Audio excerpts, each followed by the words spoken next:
Selamat malam, Bapak Ibu, rekan-rekan peziarah. Kami Narkon Inigo pada malam hari ini kita memasuki pungta yang ke-6. Selamat datang dan saya akan mempersilahkan salah satu dari Bapak atau Ibu yang bersedia untuk doa pembuka.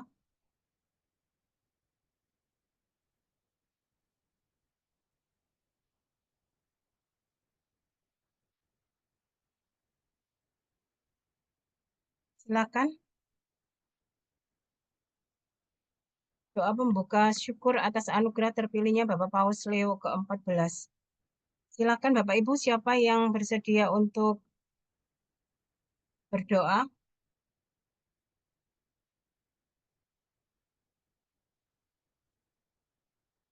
Atau saya tunjuk ya.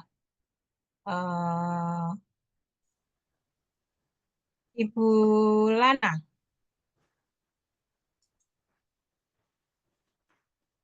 Selamat malam semuanya.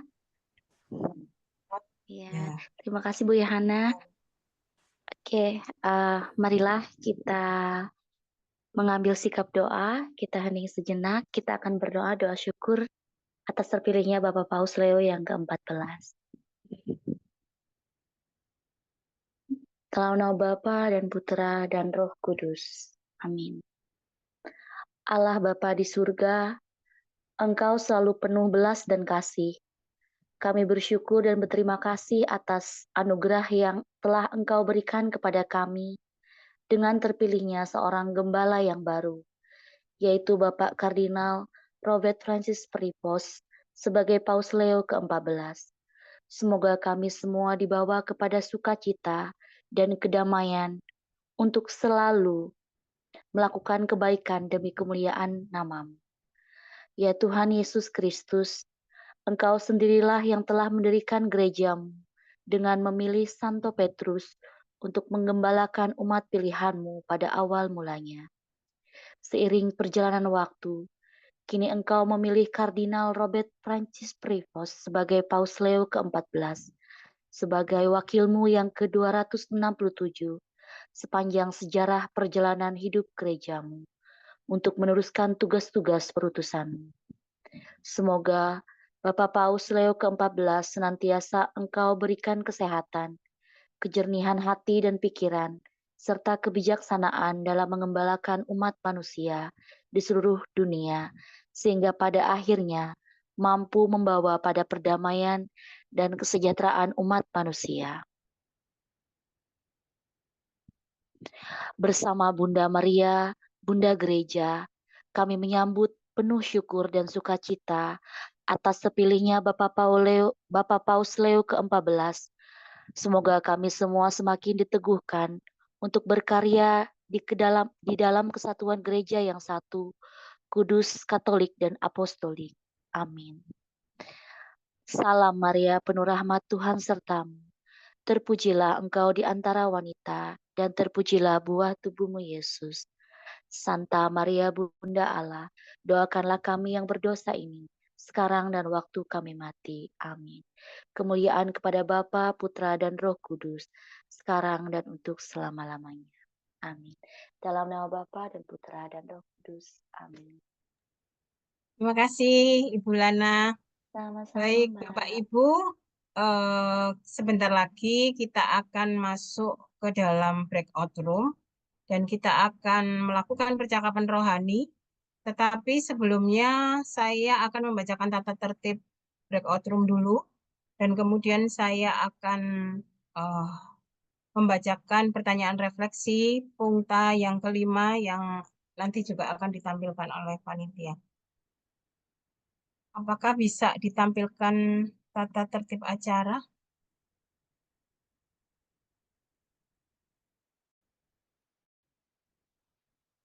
Baik, tata tertib khusus untuk fasilitator. Jika di dalam grup kecil ada fasilitator, hendaknya fasilitator tersebut memandu jalannya percakapan rohani dan menjaga tepat waktu sesuai yang telah ditentukan. Kemudian, ada yang berperan sebagai timekeeper. Jika dalam grup kecil tidak ada fasilitator, hendaknya salah satu peserta ditentukan sebagai timekeeper, memastikan semua peserta saling berbagi dan menanggapi serta menarik benang merah dari percakapan kelompok dan menentukan siapa yang akan sharing di main room apabila diminta. Kemudian kita semua diminta untuk menjaga kerahasiaan. Jadi setiap peserta wajib menjaga kerahasiaan atas apa yang disampaikan dalam percakapan kelompok. Tidak boleh diungkapkan kepada pihak lain di luar kelompok dan hal-hal yang disampaikan semuanya menjadi kekayaan iman bersama di dalam kelompok. Kemudian menjaga tepat waktu. Oleh karena keterbatasan waktu, hendaknya peserta dapat menyampaikan refleksi dengan memperhatikan durasi waktu yang digunakan, sehingga semua peserta bisa berbagi. Kemudian, di dalam percakapan menggunakan bahasa yang sopan. Peserta diharapkan menggunakan bahasa yang sopan dan tidak ofensif.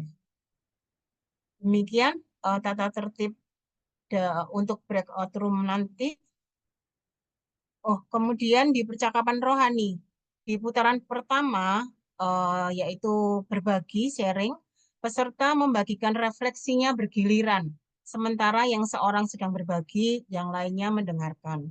Kemudian pada putaran kedua, itu sesi menanggapi, peserta bergiliran menanggapi refleksi yang dibagikan di putaran pertama tadi, tidak menyusulkan hal-hal yang terlewat untuk dibagikan. Jadi kalau sudah terlewat itu tidak disusulkan di bagian menanggapi karena sesi ini sudah berbeda dengan sesi yang sebelumnya. Membagikan perasaan atau peneguhan yang dirasakan tidak dan juga tidak memberikan nasihat atau saran. Dijauhi dari perasaan sombong dan merasa diri lebih baik. Kemudian pada putaran ketiga menarik benang merah. Peserta menarik benang merah dari pengalaman percakapan rohani kelompok yang dapat dibagikan dalam kelompok besar jika diminta.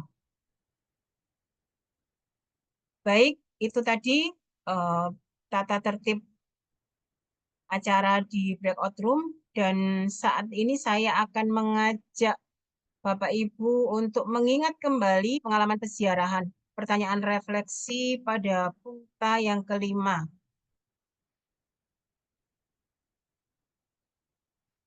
Baik, saya akan membacakan bahan refleksi punta yang kelima beberapa hari yang lalu, 2 hari yang lalu. Bagi peziarah umum dan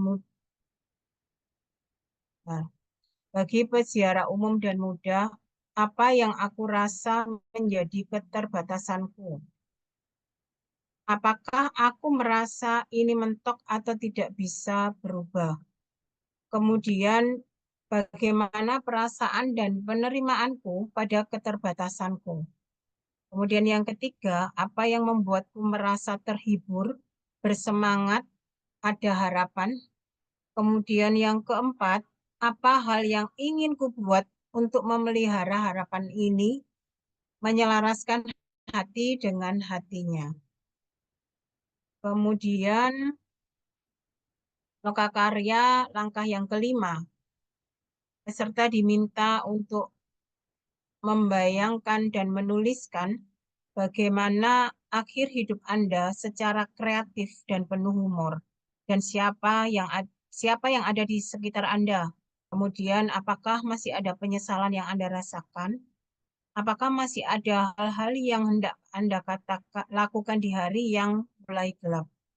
Mengapa Anda memilih skenario tersebut? Kemudian, apakah perasaan Anda saat Anda menuliskannya? Apakah ada dorongan untuk melakukan sesuatu? Demikian Bapak Ibu, pertanyaan refleksi dan lokakarya pada punta yang kelima. Sebelum kita masuk breakout room, mari kita mendoakan litani mendengarkan. Saya mohon salah satu dari Bapak Ibu bisa bisa berkenan untuk mendoakan Itani mendengarkan?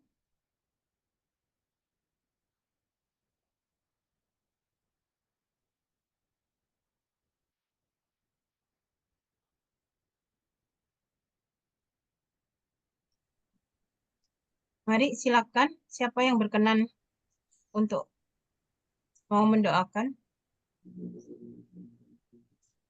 Saya Ibu, Ya, silakan Ibu. mari teman-teman kita berdoa, ditani bagi pendengar. Dalam nama Bapa dan Putra dan Roh Kudus, amin.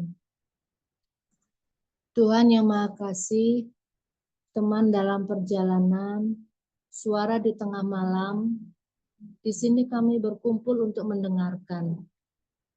Bukalah telinga serta seluruh diri kami, agar kami dapat hadir mendengarkan saudara kami dan menikmati anugerah percakapan rohani. Berilah kami kemurahan hati untuk mendengarkan dengan penuh keterbukaan. Dengarkanlah kami. Kebijaksanaan untuk memahami apa yang kami dengar. Dengarkanlah kami. Kekuatan untuk siap diubah oleh apa yang dibagikan. Dengarkanlah kami. Kekuatan untuk siap diubah oleh apa yang dibagikan. Dengarkanlah kami.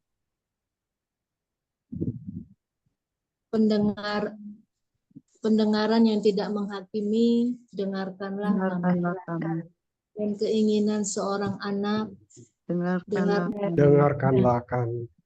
tambahkanlah dalam diri kami kedamaian untuk mengampuni dan diampuni. Dengarkanlah kami. Sikap hormat atas anugerah maupun kehilangan. Dengarkanlah kami. Dengarkanlah kami.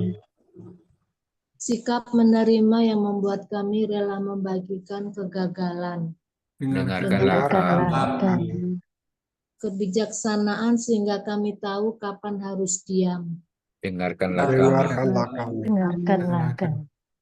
Penyerahan yang menyimpan keheningan setelah perkataan sebagai harta. Dengarkanlah kami. Tumbuhkanlah dalam diri kami kebebasan untuk membiarkan misteri tetap sebagai misteri. Dengarkanlah kami. Dengarkanlah kami. Kegembiraan untuk merayakan penemuan baru. Dengarkanlah kami. Dengarkanlah kami. Kesiapan untuk tertawa ketika kesempatan untuk itu tiba. Dengarkanlah kami. Rahmat untuk mendengarkan dengan cinta yang rendah hati. Dengarkanlah kami. Kekaguman untuk mendengarkan Engkau berbicara dalam diri kami. Puji syukur padamu. Amin. Bapa dan Putra dan Roh Kudus. Amin. Amin. Terima kasih. Baik, Bapak Ibu, kita akan masuk ke breakout room sekitar 30 menit. Silakan melakukan percakapan rohani. Kita akan menunggu panitia. Baik, silakan join ke breakout room yang sudah dibuka.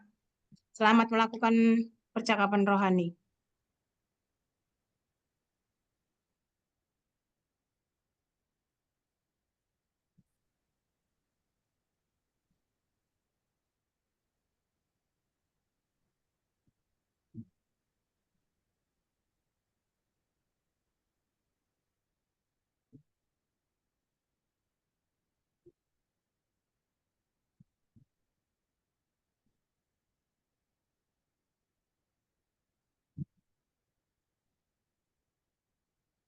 Maaf Bu, saya kebentar. Apa boleh saya ditambahkan ke room yang belum ada fasil kah?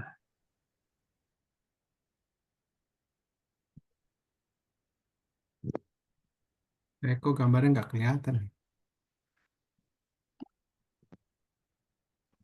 Balik lagi ke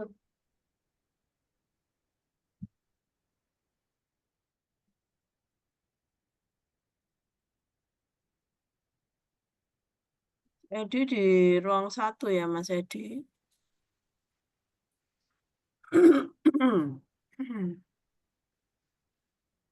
Mas Edi di ruang 1 ya, Mas?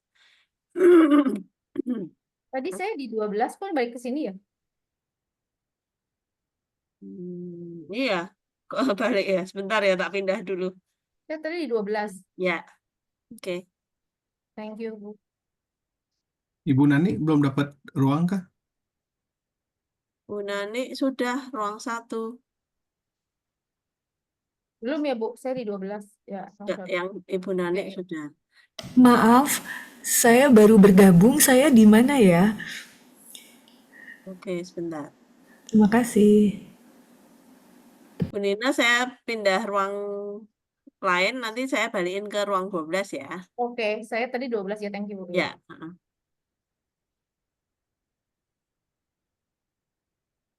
Oh, saya join 13 ini. Ini saya join 13 ya, Bu? Iya, sementara Bu. Oh, Sementara. Ini udah masuk Pindah-pindahnya ke 12. bisa karena Ibu udah terdaftar di 12 tapi keluar. Jadi mesti dipindahkan ke tempat lain dulu baru dimasukin lagi.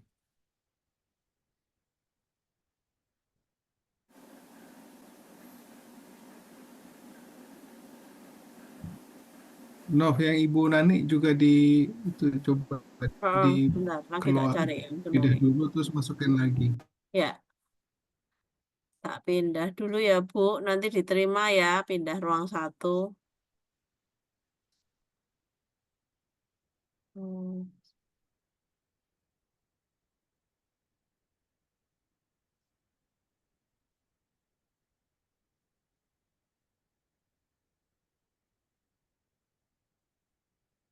Udah.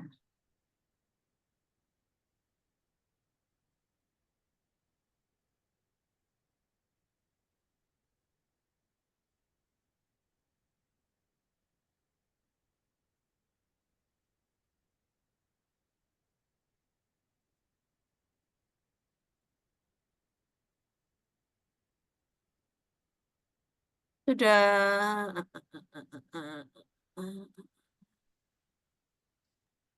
Ibu Nani belum masuk. Iya, masih di sini.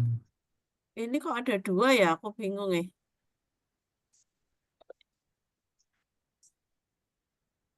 Ibu Nani pakai 1 atau 2 gadget ya Bu ya?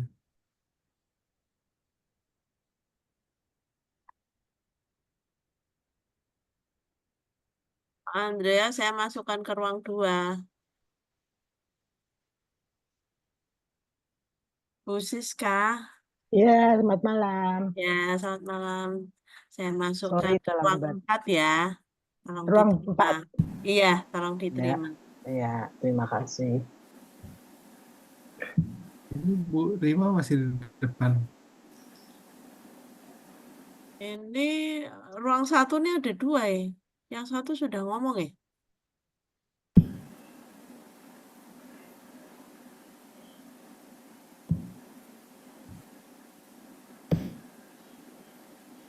Ibu Nani pakai 1 atau 2 gadget Bu?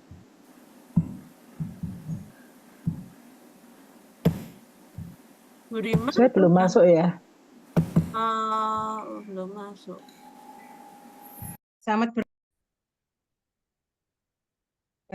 Selamat bergabung kembali Bapak Ibu. Saat ini saya ingin sekali kita berbagi hasil percakapan rohani tadi di breakout room. Mungkin Bapak Ibu bisa berbagi benang merah dari percakapan yang Bapak Ibu lakukan di setiap kelompok. Silakan siapa yang ingin berbagi.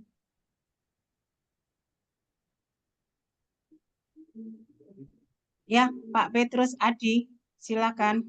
Ya, jadi kalau ini dari kelompok kami tadi, saya dengan Kak Santi dan dengan Pak Agus dan juga Tante Citra, ya tadi benang merahnya kalau menurut dalam pandangan kami dan mungkin saya pribadi ya sebenarnya kita apa ya, yang pertama kita adalah pertama kita menyadari bahwa kita Allah beserta kita.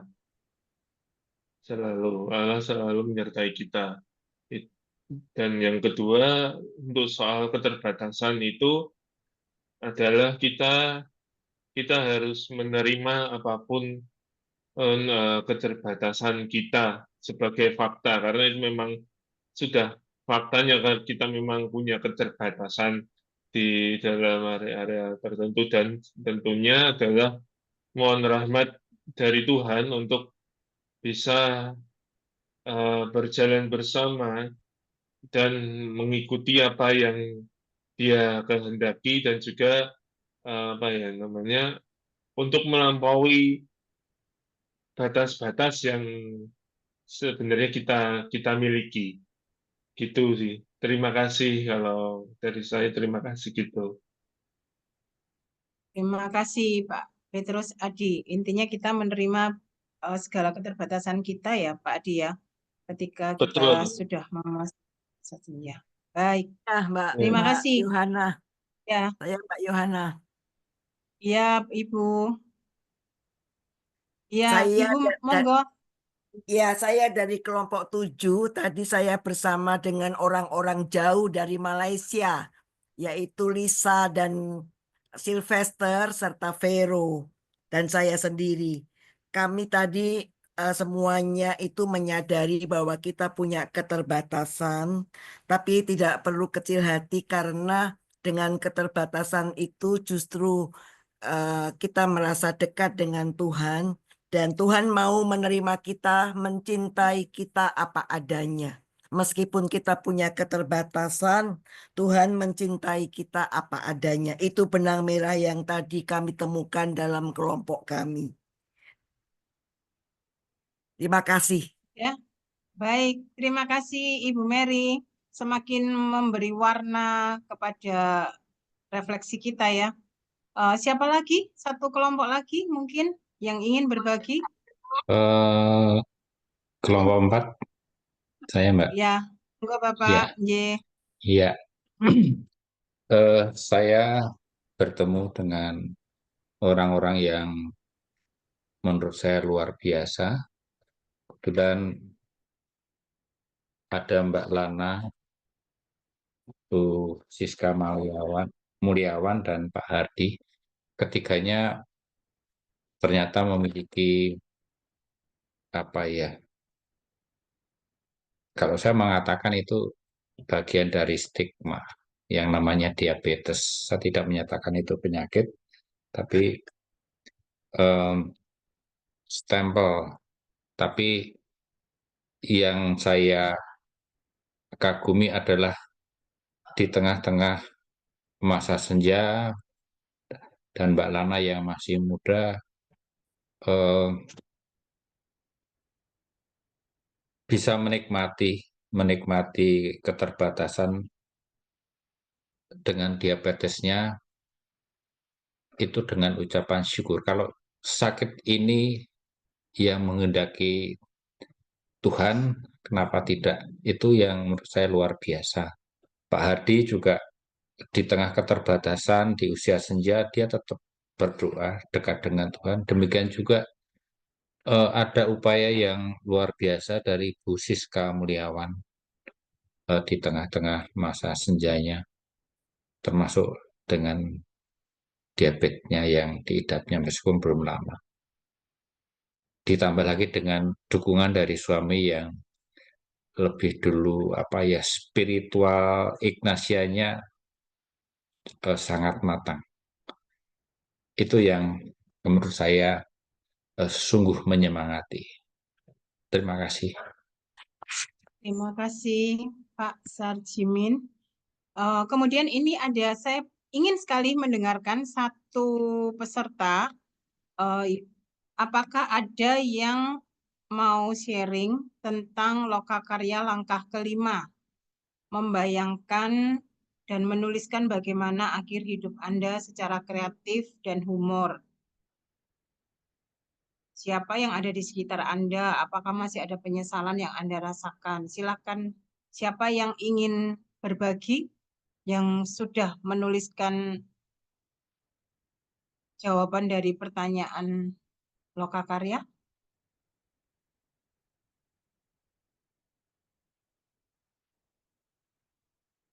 Mari silakan Bapak Ibu.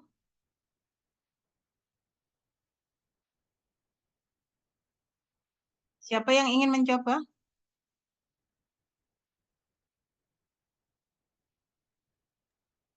Boleh saya, Bu? Iya, silakan.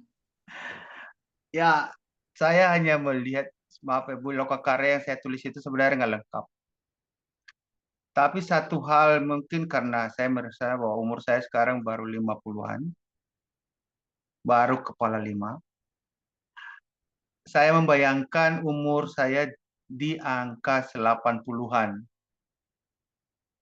dengan kondisi rambut putih tapi tidak botak, tapi tidak pakai tongkat, ditemani istri yang tercinta. Tinggal di desa yang dekat dengan sungai. Karena saya suka dengan mancing dan pelihara ikan atau bebek. Karena terbayang masa kecil saya yang selalu tiap hari itu pasti makan telur. Jadi saya mau masa tua seperti itu. Karena saya berpikir bahwa sekarang saya memang orangnya humoris, gampang menyesuaikan diri. Saya berharap juga banyak teman, terutama yang ada di CCI ini. Mari kita bina persaudaraan, karena masa tua yang saya bayangkan itu adalah masih bisa memberi banyak berkat untuk banyak orang. Terutama mereka senang melihat saya, bukan karena sakit, tapi karena sehat. Terima kasih. Wow, terima kasih Bapak Andreas. Kita berikan reaksi untuk semua yang tadi sudah berani bersharing. Mari silakan. Terima kasih semua. Baik, kita akan menuju ke Pungta yang ke-6 yang akan dibawakan oleh Mbak Erlin Erawan dengan temanya Bridge Over Troubled Water. Mbak Erlin ini berdomisili di Surabaya dengan pekerjaan sebagai karyawan swasta di suatu universitas Katolik di Surabaya. Kesibukan beliau yang lainnya adalah terlibat dalam pelayanan di beberapa kegiatan di Keuskupan Surabaya. Kemudian Mbak Erlin sebagai anggota kelompok kategorial CLC Surabaya dan juga sebagai pengurus LRP. Baik, untuk tidak berlama-lama, saya berikan waktunya kepada Mbak Erlin. Silakan Mbak Erlin. Terima kasih Mbak Yohana. Suara saya kedengaran ya? Ya, Oke, kedengaran Mbak. baik. Selamat malam Ibu Bapak sekalian, saudara-saudara seperjalanan. Saya nggak, ya terima kasih tadi sudah diperkenalkan. Beberapa wajah sini sudah saya kenal, karena kita sudah sering bertemu. Dan bagi yang belum pernah bertemu, salam kenal. Tanpa membuang waktu, karena kita sudah agak molor beberapa menit, saya langsung aja mulai untuk Pungta ke-6 dan izin saya share PPT saya. Oke, semoga sudah terlihat.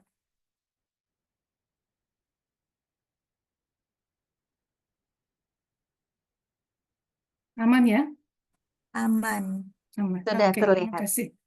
Oke, sebenarnya penemuan judul ini harus saya katakan bahwa ini bukan ide saya. Ini ide dari Pak Robin sebenarnya. Dan waktu mendengar judul ini saya langsung, wah, ini judulnya bagus ini.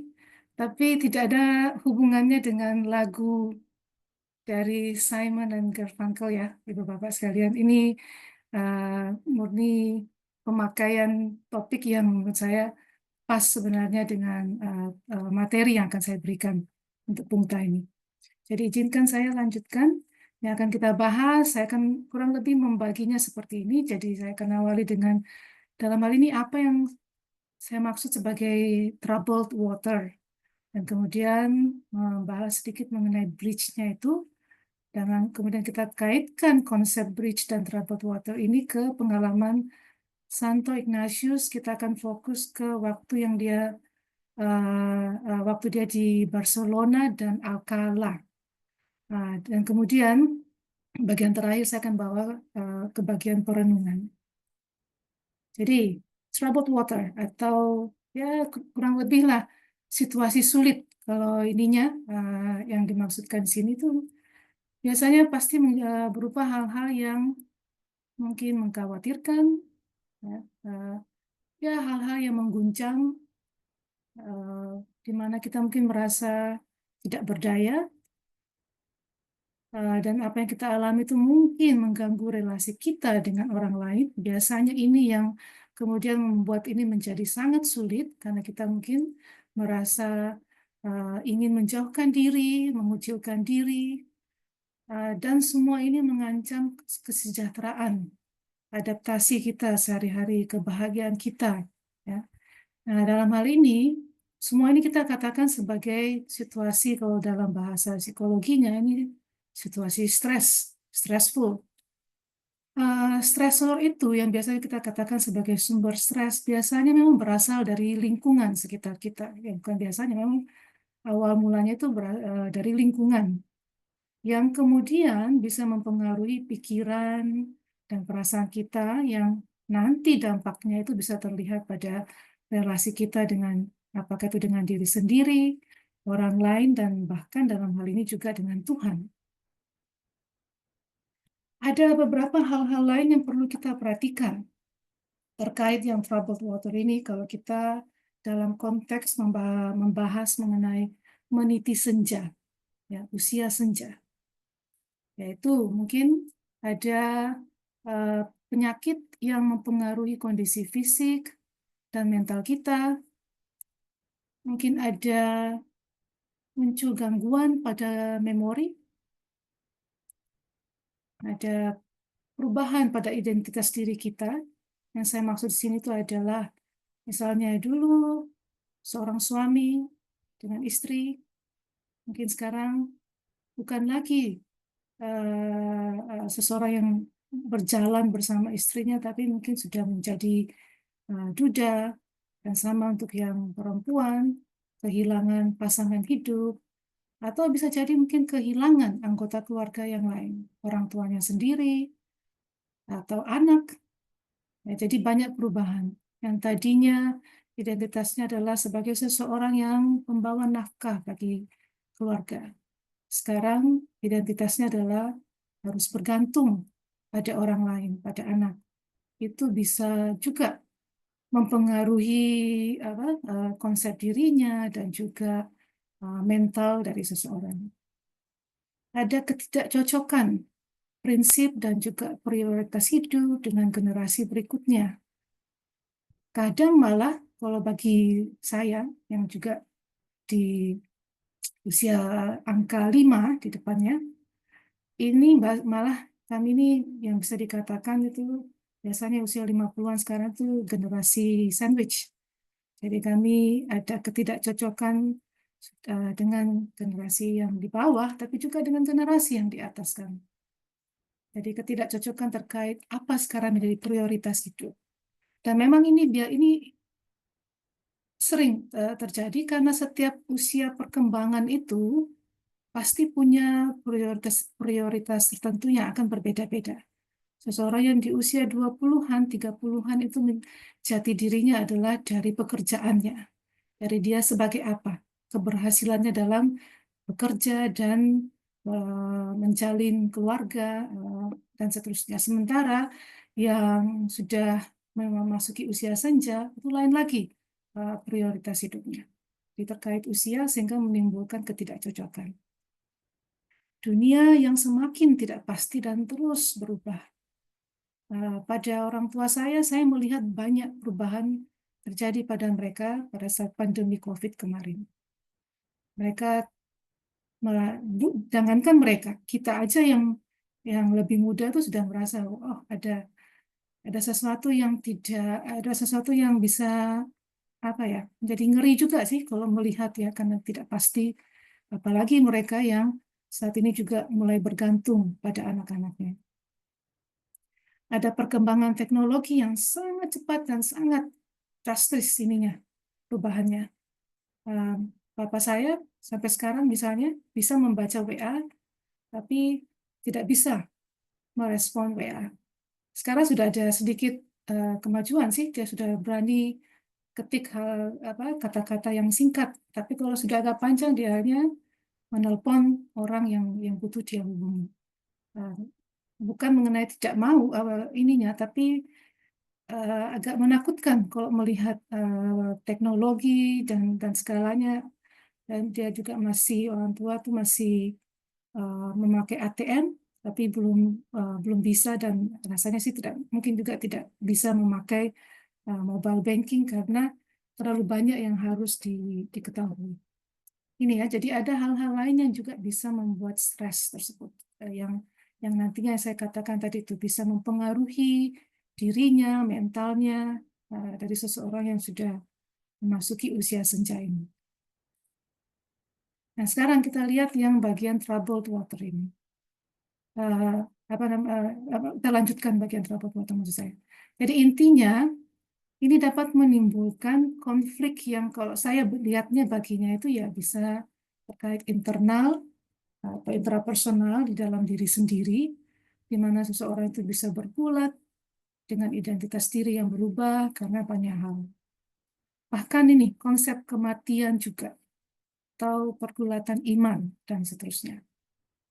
Konflik juga bisa terkait interpersonal, artinya dengan orang lain. Dan tadi sudah saya katakan antar generasi, atau dengan teman-teman, atau dengan orang-orang di lingkungan sekitar, masyarakat, tetangga misalnya. Sangat sering terjadi karena keterbatasan fisik juga, teman-teman yang berada di usia senja, mungkin bukannya ingin mengucilkan diri ya, tapi mungkin menjadi terbatas waktunya, ruang geraknya untuk bisa keluar rumah, untuk bertemu dengan teman-teman, sehingga ini juga bagian yang kita kadang-kadang perlu perhatikan juga, perlu yang lain-lain kan perlu reach out gitu untuk melihat keadaan mereka yang memiliki keterbatasan karena usia seperti ini. Nah, sekarang kita masuk ke yang bagian bridge-nya. Saya akan memulai dengan quote yang dari Pope Francis ini, Paus Franciscus. A person who thinks only about building walls, wherever they may be, and not building bridges is not Christian. Jadi orang-orang yang hanya memikirkan mengenai membangun dinding, keterbatasan, dimanapun dia berada, dan bukannya berfokus pada membangun jembatan, itu bukanlah seorang Kristen, seorang Katolik dalam hal ini. Jadi karena memang kita manusia adalah makhluk sosial, maka membangun jembatan dalam hal ini itu adalah sebenarnya untuk memenuhi kebutuhan sosial kita.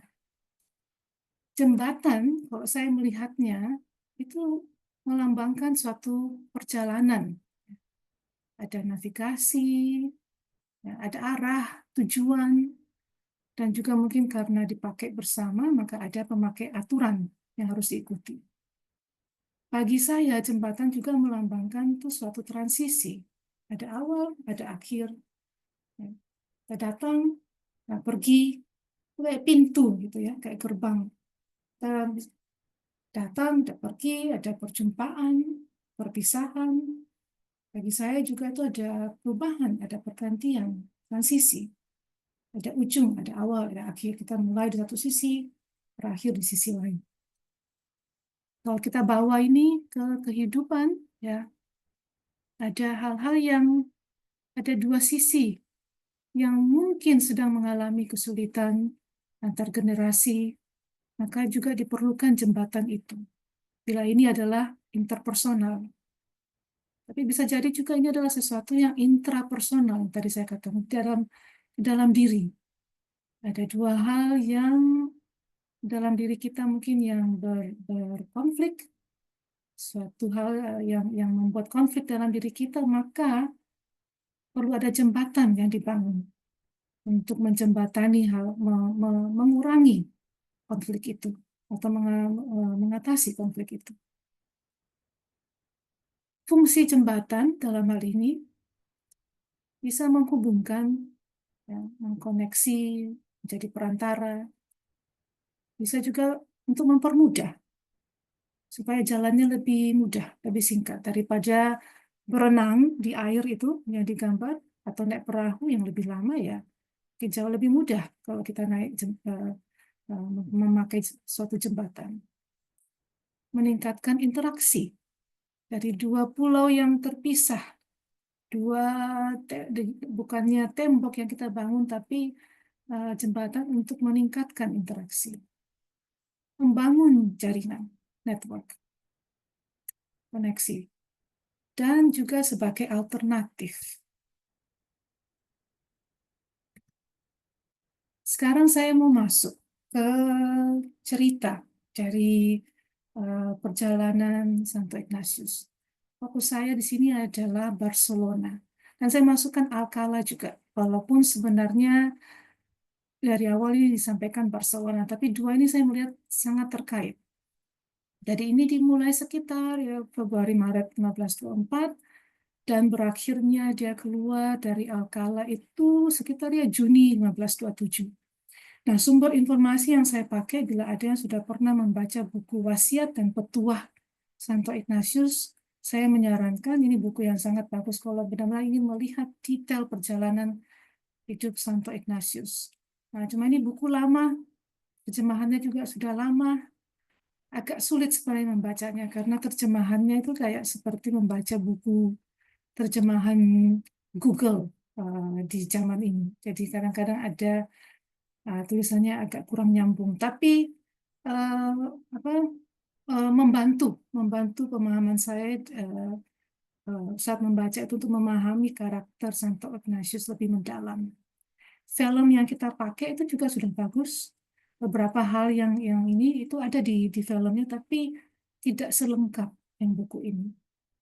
Nah, fokus yang terjadi di Barcelona adalah, jadi setelah ada suatu saat itu tidak ditunjukkan di film, tapi Santo Ignatius itu pergi ke Yerusalem.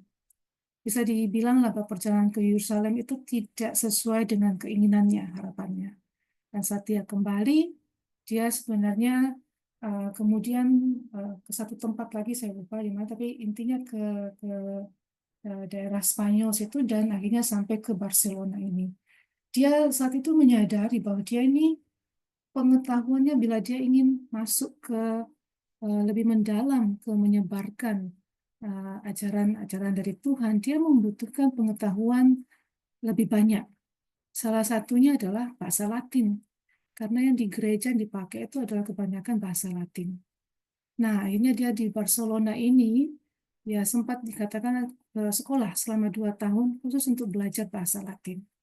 Jadi di foto ini, mohon maaf saya nggak bisa mendapatkan siapa nama pelukisnya yang gambar ini. Tapi ini banyak di internet, sudah dipakai di mana-mana. Ya, saya mohon maaf nggak bisa mendapatkan siapa pelukisnya. Tapi kalau ada yang tahu, bisa silahkan di-sharekan ke saya. Di foto ini saya suka melihatnya karena terlihat bedanya. Kalau Santo Ignatius ini yang paling depan ya, kelihatan beda ya dengan yang di samping-sampingnya, yang lainnya masih terlihat muda-muda. Santo Ignatius ini sudah, di sini kalau nggak salah terlihatnya kayak berkumis, ada jangkutnya juga. Tapi dia belajar bahasa Latin ini di suatu sekolah bersama anak-anak sekolah.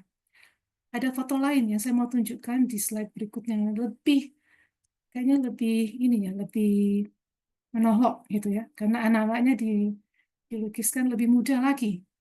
Ini sedikit lebih tua aja dari ponakan-ponakan saya. Saya nggak bisa bayangkan bagaimana rasanya foto ini, dan melihat foto ini membayangkan sebagai seorang dewasa yang bersekolah bersama anak-anak muda. Kira-kira perasaan dan pikiran apa yang berkecamuk dalam diri Santo Ignatius saat itu? Dia mengakui bahwa dia juga mengalami kesulitan menghafal kata-kata baru selama masa belajar ini. Jadi tidak mudah belajar bahasa Latin, dengan kata lain. Jadi proses batin apa yang kira-kira dia alami untuk bisa melalui ini? Sudah pasti ini adalah perbedaan generasi. Ya, perbedaan cara berpikir, tapi Santo Ignatius, mari kita masuk ke membayangkan keputusannya, tekadnya yang sangat bulat, motivasi yang sangat mendalam pasti membuat dia mau melalui semua ini demi suatu misi bagi dia sampai segininya. Di Barcelona dan Alcalá, dia menghabiskan waktu sekitar 2 tahun di Barcelona. Kemudian, jadi setelah belajar bahasa Latin itu, guru-gurunya mengatakan, ya kamu sudah siap, sekarang kamu bisa lanjut kuliah filsafat. Nah, dia untuk kuliah filsafatnya ini dia ambilnya tuh di Universitas Alcalá. Ini sampai sekitar Juni 1527. Nah, tapi selama di Alcalá ini banyak lagi yang dia alami. Bahkan sempat dipenjarakan itu selama kurang lebih total kalau di buku itu dikatakan sekitar sedikit lebih dari 42 hari lah sekitaran itu. Nah, setelah saya merasa dia nggak terlalu banyak bisa ini ya fokus ke belajarnya juga, tapi dia bertemu dan mengalami banyak hal di situ yang akan saya bahas di slide berikutnya. Nah, setelah itu Juni 1527 ia memutuskan pindah ke Salamanca untuk lanjut kuliah di sana. Tapi waktunya juga terbuang habis di penjara selama di Salamanca. Salamanca dia cuma beberapa bulan aja. Setelah keluar dari penjara Salamanca, dia memutuskan pergi ke Paris. Nah, kalau Ibu Bapak hadir di pertemuan PUNTA yang kelima kemarin, 2 hari yang lalu, sebenarnya ini agak berputar ya. Mestinya bagian ini itu adalah diberikan sebelum yang Salamanca. Tapi karena kami para pemberi puntanya agak sedikit berhalangan dengan konflik dengan waktu, maka jembatan yang kami bangun adalah ya udah kita tukar hari aja, tapi topiknya sayangnya jadinya agak kebalik. Ini adalah maksudnya materi yang diberikan sebelum yang Salamanca. Tapi semoga pesan terkait meniti senjanya itu yang bisa masuk. Jadi, nah, troubled water selama dia di Barcelona. Jadi banyak konflik yang Santo Ignatius alami. Jadi hal-hal seperti yang tadi saya tunjukkan di image yang tadi itu. Kemudian ada hal yang dibicarakan di buku itu adalah hal yang sepele. Misalnya, sebagai mahasiswa di Alcalá dia harus memakai sepatu. Padahal ini adalah seseorang yang sudah terbiasa berjalan tuh tanpa alas kaki. Jadi dia jalan kemana-mana itu sebenarnya tanpa alas kaki. Walaupun pakai alas kaki yang sangat-sangat sederhana, bukan sepatu pokoknya. Tapi ya udah, dia harus pakai sepatu. Oke. Jadi dia pakai sepatu. Kemudian karena dia dan teman-temannya itu bukan biarawan, bahkan belum pernah sekolah filsafat, teologi, maka pakaian yang mereka pakai itu terlihat sangat sederhana dan satu warna, itu dianggap seperti kayak seragam kelompok biarawan. Sehingga ada lagi yang meminta mereka, nggak bisa, harus ganti. Bajunya itu harus diganti. Jadi mereka lakukan itu adalah mereka mengubah warnanya aja. Jadi Santo Ignatius mencelup bajunya ke satu warna yang berbeda, 2 temannya itu mencelup ke satu warna yang berbeda lagi, dan 1 orang memakai warna yang sama. Ya wes sudah, itu solusi mereka gitu. Nah, tapi intinya banyak ternyata hal-hal yang tidak mereka sadari yang mereka alami. Hal-hal yang menimbulkan konflik sebenarnya. Konflik dalam batin mereka. Saya membayangkan Santo Ignatius pada saat itu mungkin merasa, aduh saya ini niatnya baik. Saya niatnya mengajarkan ajaran Tuhan. Saya tidak mau mengganggu. Kenapa hal-hal seperti ini harus datang? Ini seseorang yang terbiasa, kalau lihat dari bukunya itu ya, ini orang terbiasa, dia mau ini dia lakukan, dia lakukan. Memang banyak bentrok-bentroknya sebenarnya dalam perjalanan hidupnya itu, dalam mencapai mimpinya itu. Nah, tapi eh, intinya bagaimana kira-kira apa sebenarnya sih proses batin yang dia alami untuk menangani keinginan-keinginan di konflik-konflik dalam batinnya itu, dan juga untuk memenuhi, menjembatani apa yang dialami dengan tuntutan atau bahkan bisa dikatakan penolakan dari lingkungannya. Karena selama mulai dari sini sampai ke uh, apa namanya ke Salamanca, dia tuh mengalami banyak sekali penolakan. Itu terlihat di film sebenarnya, yang dia ditanyai bahkan dimasukkan dalam penjara. Bagian itu terungkap di dalam film. Tapi itu hanya sedikit saja karena sebenarnya dia ini keluar masuk penjara soalnya. Jadi dia di Alcala masuk penjara, Salamanca masuk penjara. Jadi nggak tahu di bagian lain itu bisa jadi dia juga pernah masuk, diasingkan, dimasukkan penjara, ditolak oleh orang-orang di sekitarnya. Nah, sekarang pertanyaannya adalah apakah kita juga pernah mengalami hal yang mirip dalam kehidupan kita, di mana ada keinginan-keinginan kita yang berkonflik dengan lingkungan. Saya rasa kalau kita mau jujur, pasti banyak hal-hal seperti ini. Bagaimana kita menyikapinya? Semoga kita bisa belajar dari pengalaman Santo Ignatius ini. Ini memang seorang prajurit. Dia benar-benar dia mau sesuatu itu dia lakukan. Dia untuk bisa mencapai itu.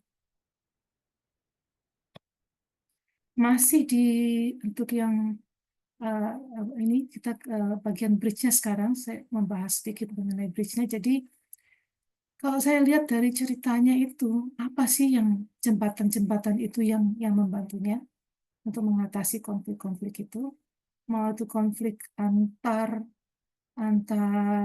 generasi dengan anak-anak yang lebih muda, dengan orang-orang lain yang mungkin lebih tua, atau orang-orang yang lain menganggap dirinya dari religius yang mewakili gereja, mempertanyakan misi dari Santo Ignatius ini dan seterusnya. Ada banyak sebenarnya teman-teman dekatnya yang menemani. Ada yang memberikan nasihat, ada teman berdiskusi, bahkan ada satu yang sampai ikut masuk ke penjara juga supaya bisa menemani Santo Ignatius di penjara. Ini di Alcala. Ada orang-orang yang dia temui selama perjalanan yang membantunya memberikan sedekah, makanan, pakaian, tempat tinggal, bahkan dia pernah tinggal di rumah sakit. Tapi jangan kaget ya, Santo Ignatius ini saat mendapatkan makanan, pakaian, kadang-kadang itu disimpan sama dia, kemudian dibawa keluar, dikasih ke orang-orang lain yang keadaannya jauh lebih buruk dari dia. Jadi bukannya itu dipakai untuk baik dirinya, tapi dia pakai, disimpan, kemudian disedekahkan lagi kepada orang lain. Nah, Santo Ignatius juga akhirnya melakukan, menurut saya, dia sendiri membangun banyak jembatan di dalam dirinya. Melalui yang menurut saya itu adalah pengorbanan. Jadi dia mengalah terhadap keinginan-inginannya. Terutama saat yang berhadapan dengan para kaum inkuisisi di Alcala ini. Pengorbanan bagi saya itu adalah suatu bentuk membangun jembatan dalam dirinya sendiri untuk mengatasi hal-hal yang bertentangan itu dalam dirinya. Banyak proses-proses Barcelona, Alcala, Salamanca ini sebenarnya latihan rohaninya itu semakin bertambah kuat juga. Prosesnya dalam membuat rumusan itu saya rasa benar-benar teruji, mulai lebih terasah ya, di saat momen ini. Jadi ini adalah momen yang sangat sulit bagi dia. Dia banyak mengalami konflik, tapi menurut saya dia juga banyak berkembang di dalam proses ini. Dan saya yakin dia tidak akan merasa lakukan itu tanpa ada jembatan-jembatan. Jadi intinya, kalau kita bisa buat kesimpulannya, selalu ada konflik. Konflik saya rasa tidak bisa dihindari, apalagi kalau kita ngomong mengenai usia senja, antar generasi, dan seterusnya. Menurut saya fokusnya adalah bagaimana membangun jembatan supaya perbedaan ini bisa teratasi dengan lebih baik. Ada warisan juga. dalam perjalanannya, Santo Ignatius itu bertemu banyak orang yang memberikan dia nasihat, wawasan, banyak yang membantu dia. Jadi ada warisan. Tapi kalau warisan ini kita pakai sampai ke zaman sekarang, mungkin bisa yaitu wasiat, petuah, tapi juga ada pendelegasian harta, barang, tanggung jawab yang bisa diberikan dari generasi yang lebih tua ke generasi yang lebih muda. Syukur-syukur bila ada juga teladan yang bisa juga diwariskan di situ. Dan selain itu ada pembelajaran. Pembelajaran ini, tapi saya lihatnya sebagai dua arah. Siapapun bisa memberikan pembelajaran, siapapun bisa menjadi teladan. Bukan hanya yang dari tua ke yang muda, tapi juga sebaliknya. Dari yang muda pun kepada yang tua. Saya sendiri dalam kehidupan pekerjaan sehari-hari banyak belajar dari kaum muda. Melihat pergulatan mereka, melihat kegagalan mereka, melihat perjalanan, keputusan yang mereka ambil dan sebagainya, saya belajar banyak juga dari mereka. Sehingga saya rasa bagian ini bisa dianggap dua arah. Kalau kita renungkan sejenak, ini kita sudah mulai masuk ke bagian perenungannya. Mungkin saat besok melakukan perenungan-perenungan ini, Anda bisa coba fokus ke suatu kejadian antar generasi ya, jadi melibatkan lebih dari satu generasi yang pernah Anda alami di mana terjadi keadaan sulit yang membutuhkan jembatan. Mungkin bisa melihat keadaan apa itu dan mengapa itu terjadi. Siapa-siapa saja yang terlibat, peranku apa dalam hal ini, dan kemudian hasilnya apa. Mungkin bisa mengawali dengan ini. Kemudian, dan inilah lanjutan bahan renungannya. Ini saya sudah buatkan dalam bentuk tulisan juga ya, tulisan langkah-langkahnya. Tapi sebelum itu, yang saya mau tanyakan kepada Anda semua, kira-kira buah-buah roh apa yang Anda inginkan dari mendengarkan punta ini? Ini kemudian bisa Anda pakai sebagai bentuk dambaan doa selama 2 hari ke depan. Renungan yang pertama. Dalam konflik yang saya pikirkan, bisa satu konflik, bisa lebih dari satu, silakan. Pertanyaannya adalah, apakah saya membangun jembatan atau dinding? Apakah Anda membangun jembatan atau dinding? Dan mengapa demikian? Warisan apa yang telah Anda dapatkan dari generasi sebelumnya? Kemudian warisan apa yang ingin Anda berikan kepada generasi berikutnya? Bagi peziarah yang berada pada usia senja, pembelajaran apa yang bisa saya petik dari melihat kaum muda di zaman ini? Pergulatan mereka, keadaan bumi saat ini, keadaan dunia saat ini. Pembelajaran apa yang bisa Anda petik? Bagi peziarah muda, pembelajaran apa yang bisa Anda petik dari mengamati mereka yang lebih tua dari Anda? Dan kemudian, paling terakhir, tindakan apa yang bisa Anda lakukan supaya bisa lebih sering menjadi jembatan saat ini bagi semua peziarah, dan juga saat di usia senja bagi peziarah muda. Ya, ini yang menjadi bahan renungan. Waktu saya masih bisa mungkin sekitar 2 menit lagi, Mbak Yohana. Ya, Mbak. Saya. Oke. Nah, kalau sharing sedikit dari saya. Jadi kalau saya ditanya buah-buah roh apa yang saya ingin dapatkan, bagi saya itu adalah roh kerendahan hati. Maka itu saya memilih ayat ini. Kalau ada yang tambahan lain, mungkin roh keberanian. Roh keberanian untuk bisa menghadapi usia senjaku. Saya sudah mulai memasuki usia senja.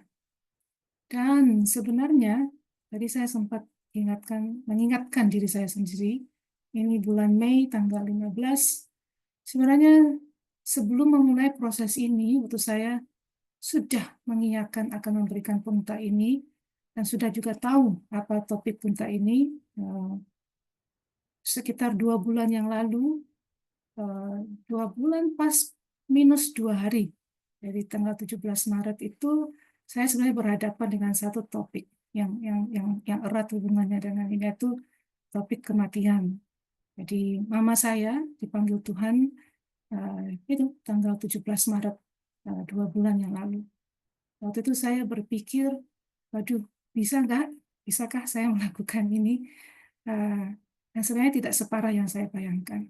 Malah sebenarnya banyak hal-hal yang dari pengalaman itu saya melihat sekarang konflik-konflik itu tuh benar-benar terjadi saat ini antar generasi. Melihat bagaimana ayah saya berkutat dengan identitas dirinya yang baru itu. Sehingga tidak ada yang kebetulan gitu dalam dunia ini. Saya merasa, Tuhan benar-benar menyapaku. Inilah bagian dariku untuk menyiapkan diri memasuki usia senja juga. Jadi tidak mudah untuk ini. Benar-benar roh kerendahan hati itu adalah sesuatu yang kemudian saya pahami bahwa itu masih banyak yang perlu saya pelajari juga. Jadi proses saya, walaupun saya mohon maaf tidak bisa banyak mengikuti pertemuan-pertemuan Kaminar kali ini, karena kebetulan jadwal juga sangat padat, tapi entah kenapa saya bisa kebagian satu bagian dalam pengta ini yang kebetulan juga pas, saya tahu pasti juga mengenai isinya, dan saya berterima kasih sebenarnya diberikan kesempatan ini. Tapi dalam proses pembuatan pengta ini akhirnya menjadi peregrinasi saya sendiri juga dalam menata hatiku untuk mempersiapkan diri memasuki usia senja. Kemudian paling terakhir saya mau mengingatkan aja, kita masih punya yang loka karya ini. Jadi kali ini kita diminta untuk membayangkan dan menuliskan upacara pemakaman kremasi kita sendiri, tapi kalau bisa dibuat secara kreatif dan humor. Jadi bukan menjadi sesuatu yang menakutkan, tapi menjadi sesuatu yang bisa kita nikmati, mungkin gitu ya ininya. Bisa kita mungkin pikirkan dalam pemakaman kremasi itu siapa yang hadir, siapa yang tidak hadir. Mungkin saya bisa tambahkan siapa yang saya ingin hadir, bisa hadir. Kemudian siapa yang memberikan pidato elegi bagi saya, apa yang ingin saya dengar dalam pidato itu, siapa yang memilih skenario tersebut, perasaan saat menuliskannya, kemudian mengapa Anda ingin orang itu yang memberikan kata-kata tersebut, dan apakah ada dorongan untuk melakukan sesuatu. Ini seperti biasa dituliskan dalam buku jurnal pribadi, dan kemudian kita bagikan dalam percakapan rohani saat kita bertemu 2 hari lagi. Cuma sekali lagi saya mohon maaf bila 2 hari lagi belum tentu saya bisa hadir, karena saya akan berada di daerah agak ini terawas, agak di pegunungan. Saya nggak tahu sinyalnya bisa bagus atau tidak untuk menemani Anda semua dalam percakapan rohani berikutnya. Tapi semoga pengta ini bisa diterima dengan baik. Demikian dulu untuk pengta ini, saya berikan kembali ke Mbak Yohana. Terima kasih. Terima kasih Mbak Erlin atas pemaparan pengtanya. Baik Bapak Ibu, di sini Mbak Erlin ada pertanyaan dari Bapak Iskandar. Bu Erlin, apakah kaitan daya adaptasi dan coping mekanisme yang biasa digunakan pada masa dewasa dan masa senja? Terima kasih. Silakan Mbak Erlin. Sebentar, awalnya tadi apa? Saya coba cari. Apakah kaitan daya adaptasi dan coping mekanisme yang biasa digunakan pada masa dewasa dan masa senja? Oke. Kalau dibilang kaitan pasti ada. Halo Pak Iskandar, ngomong-ngomong ini teman saya juga sebenarnya, jadi mau menyapa juga. Kaitan pasti ada. Kemampuan beradaptasi, kekuatan iman yang juga kebiasaan-kebiasaan rohani. Saya rasa itu juga bagian dari daya adaptasi. Itu sangat membantu menurut saya untuk bisa digunakan pada masa dewasa dan masa senja. Saya sudah punya orang-orang yang bisa saya pakai sebagai contoh untuk itu. Ini makanya saya mengatakan proses ini adalah proses perjalanan saya sendiri juga. Karena saya bisa melihat dari orang-orang di sekitar saya. Bila saya misalnya ya ada kesempatan memberikan nasihat kepada seseorang yang masih muda sekarang, saya ingin mengatakan seperti ini. Kuatkan mental batin menjadi lebih dewasa dalam hidup saat ini, mencari ada coping mechanism dan adaptasi yang bagus, belajar semua itu saat masih usia muda, karena itu semua nanti akan kepake saat usia dewasa. Bila kita ini ya denial gitu mengenai saya oke, baik-baik saja, saya oke dengan keadaan saya ada rumah, ada uang, ada ini untuk sehari-hari, saya pasti oke nanti di masa tua. Kita nggak pernah akan tahu apa yang akan terjadi nanti. Yang kita bisa pegang itu adalah hanya diri kita sebenarnya. Karena semua yang duniawi itu menurut saya itu bisa terambil semua. Tapi kalau di dalam sini kita itu kosong dan tidak kuat, termasuk dalam hal ini kemampuan beradaptasi, coping mechanism itu tidak kuat, ya itu akan terasa nanti di masa senja. Yang duniawi semua itu menurut saya nggak akan terlalu banyak bedanya. Dan semoga itu membantu menjawab Pak Iskandar. Bagaimana Pak Iskandar? Sudah terjawab ya pertanyaannya? Boleh saya sambung, Bu? Iya, silakan Bapak. Bu Erlin, dalam sharing tadi kan teman-teman itu membagikan pengalaman penurunan fungsi-fungsi fisik dan fungsi luhur, seperti daya ingat contohnya, atau memori. Selain fungsi-fungsi lain seperti penglihatan, pendengaran, gerak. Nah, kita tahu bahwa setiap orang itu punya secara umum punya coping mechanism, cara dia mengelola permasalahan-permasalahan yang muncul. Nah, menjelang senja itu kan ada perubahan-perubahan yang perlu mereka sikapi. Pertanyaannya adalah, kalau pada saat masa senja ini, apakah coping mechanism itu juga mengalami proses regenerasi, proses penurunan, atau bahkan suatu proses regresi, mundur ke usia yang sangat awal sekali? Terima kasih.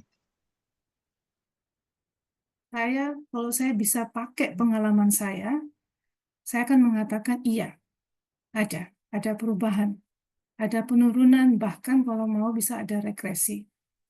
Salah satu yang dialami oleh mama saya sebelum meninggal itu adalah demensia sebenarnya.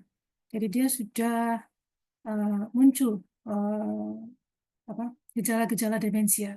Dan kalau saya lihat kembali lagi, kayaknya itu munculnya saat pandemi. Dia makin menurun. Mungkin bisa saya katakan ada sedikit ini ya, pengecualian terhadap apa yang saya katakan tadi yang coping mechanism sebagainya. Yaitu pada saat ada gangguan neurologis, ada hal-hal yang terkait kemampuan otak kita dalam berfungsi. Tapi tetap ada satu hal yang saya lihat dengan mama saya tidak berubah saat dia sudah mengalami, sampai saya sendiri pun juga sudah dia sempat tidak kenali beberapa detik di bagian-bagian akhir, itu adalah berdoa. Jadi dia masih melakukan satu rutinitas yang dia lakukan, yaitu bangun tiap pagi dan berdoa. Jadi doa-doa dia masih ingat terus. Memang ada yang dia bisa baca, tapi matanya juga sudah mulai ini. Ada ini ya, doa itu selalu bagian dari coping mekanismenya. Kalau dia tidak ini, dia masuk ke ruangannya, di kamarnya itu ada tempatnya sendiri untuk berdoa, semuanya itu lengkap sampai hari terakhir ini masih itu yang dia lakukan. Jadi memang ada perubahan, ada hal-hal yang dia sudah tidak berfungsi sama seperti sebelumnya. Tapi saya melihat masih ada hal-hal yang dia secara rutin dia lakukan itu masih tetap dia lakukan. Tapi saya cuma bisa ngomong dari pengalaman saya juga. Kayaknya terlalu beragam, terlalu banyak hal-hal yang ada di luar sana yang tidak akan mampu kita bicarakan dalam waktu yang terbatas ini. Tapi semoga bagian itu juga membangun harapan bagi kita. Bahwa di dalam ketidakpastian ini, kita bisa punya pegangan. Dan bagi saya pegangan itu adalah iman, Tuhan. Bagian itu dia tidak lupakan. Itu mungkin jawaban dari saya. Terima kasih. Terima kasih Mbak Erlin. Pak Iskandar, sudah cukupkah? Terima kasih. Ya, terima kasih Pak Iskandar atas pertanyaannya. Baik Bapak Ibu, karena waktu sudah semakin larut, kita akan mengakhiri, tapi sebelum saya membacakan pengumuman, kita akan foto bersama yang akan dipandu oleh Mbak Novia atau Mbak. Saya. Ya, monggo Mbak. Silakan Mohon Bapak Ibu dibuka kameranya ada yang masih dan tolong tidak ini chat ya, dulu. tidak chat dulu. Hari ya ada 2 halaman. Saya mulai halaman pertama. 1, 2, 3. Halaman kedua. 1, 2, 3. Dan Pak Robin tentu saja dengan kacamatanya. Oke. Wih, itu kacamata asli. Sudah semua. Aku kira Makasih. kacamata dari virtual ini. Baik, baik, terima kasih Bapak Ibu. Saya akan memberikan sedikit pengumuman. Pada pungta ke-7 nanti jatuh pada hari Sabtu 17 Mei pukul 19. Mohon kesediaan Bapak Ibu untuk tetap bergabung dalam pungta yang ke-7. Kemudian Bapak Ibu peserta peziarah dipersilakan berbagi refleksi di WA Group. Buah-buah peziarahan berupa teks, foto, gambar, lukisan, audio, musik, gubahan sendiri, puisi, atau bentuk karya seni lainnya. Mari silakan Bapak Ibu dikirim di WA Group buah-buah peziarahan. Dan akhirnya saya mengucapkan banyak terima kasih untuk Mbak Erlin, kemudian Bapak Ibu sekalian, Mbak Novia, Mbak Vero, dan semuanya. Kita akan menutup acara kita pada malam hari ini dengan doa masa senja. Apakah saya bisa minta bantuan sekali lagi salah satu dari Bapak Ibu yang berkenan untuk membacakan doa?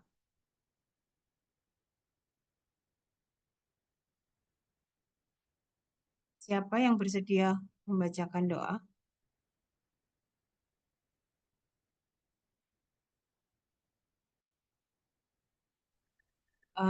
Saya tunjuk aja ya. Ibu Siska Mulyawan. Bersedia Kak Ibu? Silakan Ibu.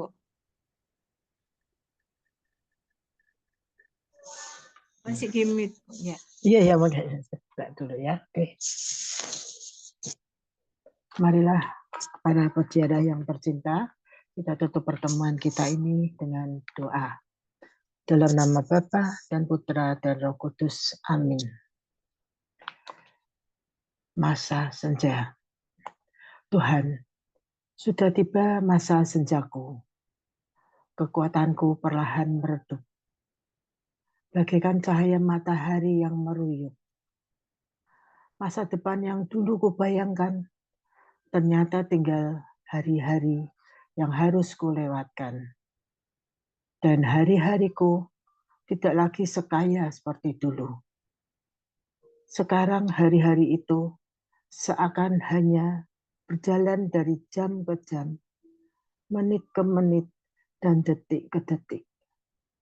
Berikan padaku rasa syukur ya Tuhan, karena sekarang aku tidak perlu membuktikan lagi siapa diriku. Tiada lagi yang memaksaku memasang rencana-rencana besar bagiku. Engkau bahkan mengajak aku menerima. Ternyata tidak mungkinlah aku menyelesaikan semuanya dan membuka mata batinku. Pada akhirnya, tak mungkin pula jika hidup ini harus selesai dalam keseluruhannya. Dan aku harus bahagia dengan hidupku yang tak mungkin selesai dengan semuanya. Pada masa senja ini, aku tahu kebahagiaan ternyata boleh aku rasakan dalam langkah-langkah kecilku, di mana aku hanya bisa berbuat hal-hal yang kecil pula. Aku memuji syukur padamu ya Tuhan, karena baru sekarang aku diperbolehkan untuk tidak tergesa-gesa dalam hidup. Bahkan Kau selalu mengajakku istirahat dan setiap kali berhenti untuk mengambil napas bila tenagaku memang sudah tidak kuat. Tuhan, terima kasih Engkau memperkenankan aku tetap gembira dan bahagia. Bahkan bila aku tidak bisa lagi membuat apa-apa pada masa senjaku ini. Bapa kami yang ada di surga, dimuliakanlah namamu, datanglah kerajaanmu, jadilah kehendak-Mu di atas bumi seperti di dalam surga. Berilah kami rezeki pada hari ini, seperti kami pun mengampuni yang bersalah kepada kami. Dan janganlah masukkan kami ke dalam pencobaan, tapi bebaskanlah kami dari yang jahat. Amin. Dalam nama Bapa dan Putra dan Roh Kudus. Amin. Terima kasih Ibu Siska. Terima kasih sekali lagi Bapak Ibu semuanya. Kita akhiri acara pada malam hari ini. Selamat istirahat. Terima kasih Bu Erlin, Bu Yohana, Bapak Ibu, teman-teman. Ya, Terima kasih.